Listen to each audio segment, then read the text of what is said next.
Hi friends, welcome to my channel. ఈ video రెండు తెలుగు రాష్ట్రాల నుంచి వెదర్ అప్డేట్ రావడం జరిగింది. ఈ వీడియోలోకి వెళ్ళి పూర్తి వివరాలు తెలుసుకుందాం. ముందుగా మన ఛానల్ని సబ్స్క్రైబ్ చేసుకోండి. వీడియో నచ్చితే ఒక లైక్ చేయండి. అలాగే మీ ఫ్రెండ్స్ అండ్ ఫ్యామిలీ మెంబర్స్ కూడా చేయండి.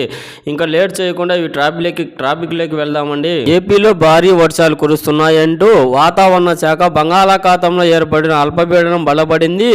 ఈ బలపడడం వలన బెంగాల్ తుఫాన్ నేపథ్యంలో తమిళనాడుపై ఈ అలర్ట్ ప్రకటించారు. కాగా బెంగాల్ అనే అరబ్బీ పదం ఈ పేరును సౌదీ అరేబియా సూచించింది. దీనికి ESCAP economic and social commission for Asia and Africa world meteorological organisation అంగీకారం తెలిపడం అయితే జరిగిందండి. ఈ స్కాప్లో India, Sri Lanka, Bangladesh, Myanmar, Saudi, Oman తదితర దేశాలు కూడా ఉన్నాయి. ప్రతి తుఫానుకు ఒక్కో దేశం నుంచి 13 పేర్లు పంపగా వాటిలో ఒకటి సెలెక్ట్ చేస్తారండి. ఈ విధంగా జరిగిందండి.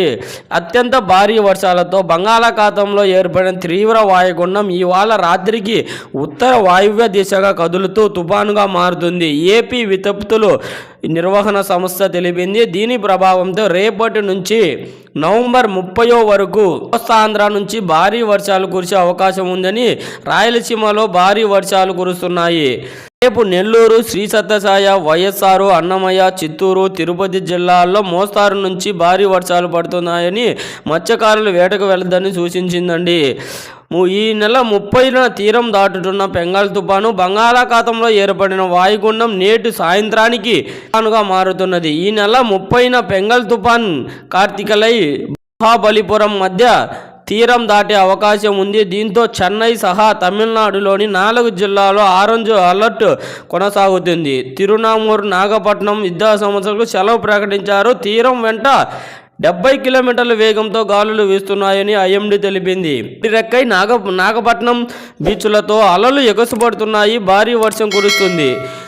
ఇక్కడ చూసుకున్నట్లయితే కడప, అన్నమయ్య జిల్లాలకు వర్ష సూచన. బంగాళాఖాతంలో ఏర్పడిన తీవ్ర వాయుగుండం ఇవాళ తుఫానుగా మారుతుందని వాతావరణ శాఖ తెలిపింది. దీని ప్రభావంతో రాయలసీమలో పలు వర్షాలు కురుస్తున్నాయి. ఏపీ విపత్తుల నిర్వహణ సంస్థ పేర్కొంది. నేటి నుంచి వైఎస్ఆర్, అన్నమయ్య, చిత్తూరు జిల్లాల్లో డిసెంబర్ 1 వరకు తేలికపాటి నుంచి భారీ వర్షాలు కురిసే అవకాశం ఉందని తెలిపింది. వర్షాల నేపథ్యంలో వరి కోతలు, ఇతర వ్యవసాయ పనుల్లో రైతులు జాగ్రత్తలు తీసుకోవాలని కూడా సూచించడం అయితే జరిగింది.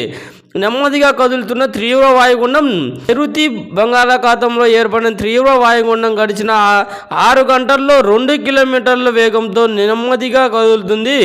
ఏపీఎస్టీఎంఏ తెలిపింది. ప్రస్తుతానికి ట్రోకోమిలియాలో 110 కిలోమీటర్లు, నాగపట్నానికి 310 కిలోమీటర్లు, పుదుచ్చేరికి 410 కిలోమీటర్లు, చెన్నైకి 4480 కిలోమీటర్ల దూరంలో కేంద్రీకృతమైనట్లుగా వెల్లడించడం జరిగింది. రానున్న 4 గంటల్లో వాయుగుండం శ్రీలంక తీరానికి దాటింది.